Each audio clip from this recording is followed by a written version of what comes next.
very much. Thank you. Oh, do we have a show in store for you today? Hell of a show. Yes, we're going to be, since this is a St. Patrick's Day, we've got a special guest, a good friend of ours by the name of Mr. Marty Burke. Let's give him a hand. Marty, why don't you come up here?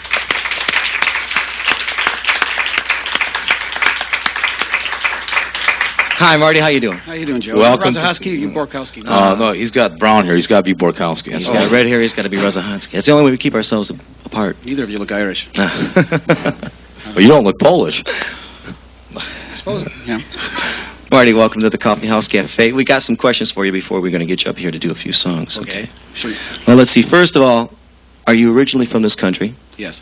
You are. Mm-hmm. You are. We've heard a rumor that you were from Ireland. That's what we thought. Nope. All right, from Spent Detroit? an awful lot of time there, most of which I don't remember, but, you know, there was a fair amount of time there. From Detroit, then, though. What you remember? I remember something about Waterford, and there was a British convoy there, and there was something, I don't know, but it was a lot of fun. Well, that's great. That's great. Tinker's Dam. Yep. That's East Coast. Tell us about it. That was, yeah, we formed the group in about 69 or 70, I think it was, and it was right here in Detroit, as a matter of fact, at a place called the Tipperary Pub. And Southfield Road, right? Yep, Southfield and Joy. And then I guess about 1971 or so, we went on the road. We started in Chicago and somehow kept going east and east and east until we ended up in Ireland. That's really quite easy. Kind of thing, you know. Ran into some more salt water and said that's enough, and came back. And but we used to travel around quite a bit, all the way from Nova Scotia down to Florida, out to Denver, then back, and it got tough when you start doing 37, 40 weeks a year on the road. As most entertainers know, it's no fun anymore. People always are saying, you know, gee, I wish I could do that. Sounds like a lot of fun.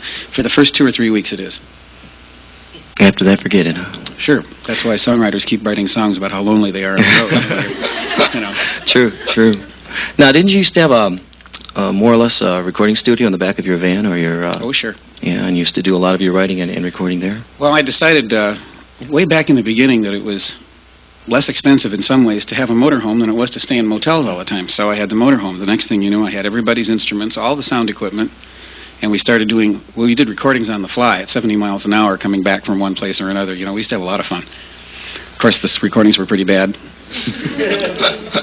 lot of wild flutter. Nobody wanted to hear them. We didn't want to hear them. Nobody wanted to hear them. But we managed to put out, over the years, I guess, 6 or 7 singles and 2 or 3 albums. Oh, that's great. That's great. So Now, what are you doing now?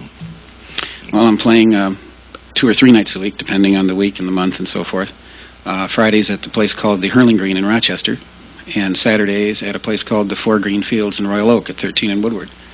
And here and there going out of town for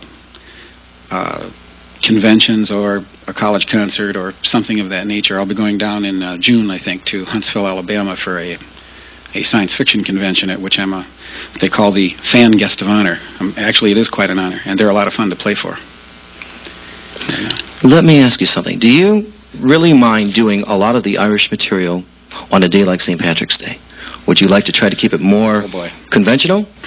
I mean, in other words, I know you don't want people to ask you for the Danny Boys and the McNamara bands. No, I used to have a sign I used to put up that said, if Bing sang it, I don't.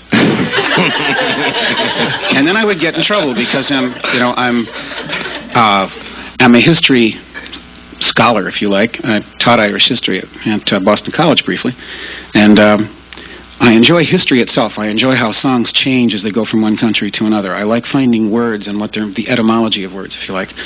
I like to follow songs through their original Scots-Irish and then into the Australian version of the same thing, then to the American or Canadian version of the same song.